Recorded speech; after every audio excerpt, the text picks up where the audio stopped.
In the late 18th century, the remote wilderness of Maine hid a chilling secret behind the stone walls of the Convent of Eternal Tears.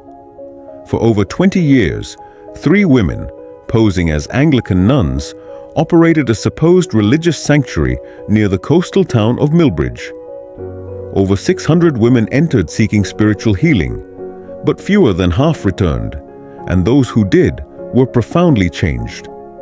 The truth, uncovered through a survivor's testimony, revealed a horrifying operation driven not by faith, but by a ruthless pursuit of knowledge at any human cost.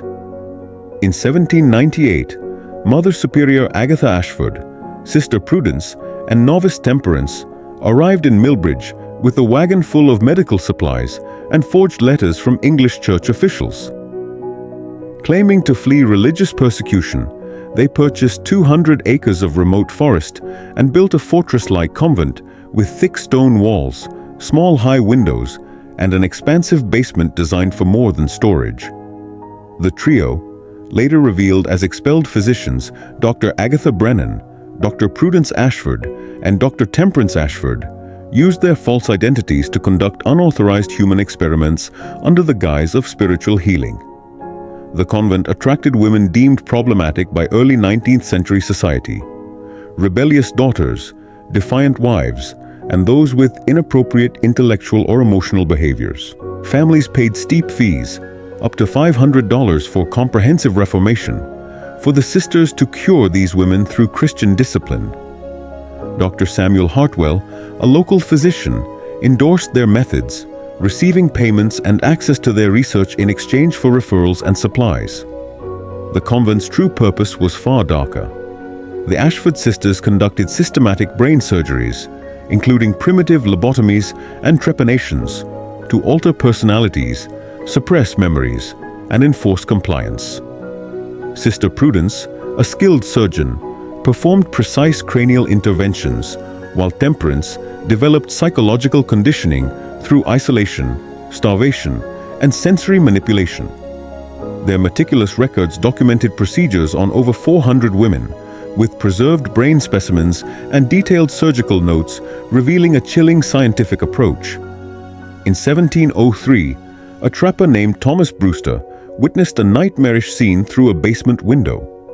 A woman restrained on a surgical table, her skull opened as Prudence inserted a metal rod into her brain while Agatha recorded observations. His account was dismissed as hallucination, and the sisters tightened security, silencing the screams that had once echoed through the forest.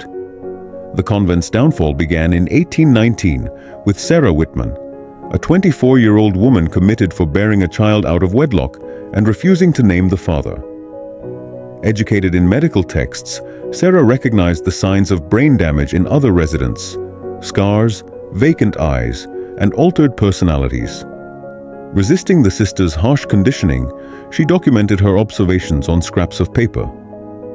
During a thunderstorm that flooded the basement, Sarah explored forbidden areas, discovering surgical theaters, preserved brain specimens, and correspondence revealing the sisters' sale of experimental data to European researchers. On a moonless night in April 1819, Sarah escaped, overpowering a guard and fleeing through the wilderness. After 3 harrowing days, she reached Millbridge with stolen documents, including surgical logs, patient catalogs listing 600 women, 200 marked expired, and letters from Dr. Heinrich Zimmermann of Vienna purchasing research data. Sheriff William Hawthorne, initially skeptical, organized a raid on May 20th, 1819, only to find the convent abandoned. The sisters had fled with most of their equipment, leaving behind a surgical theater, preserved bodies, and thousands of pages of damning records. The investigation exposed a 21-year operation involving systematic human experimentation. The Convent of Eternal Tears reveals the dangers of unchecked scientific ambition and societal prejudice against vulnerable women.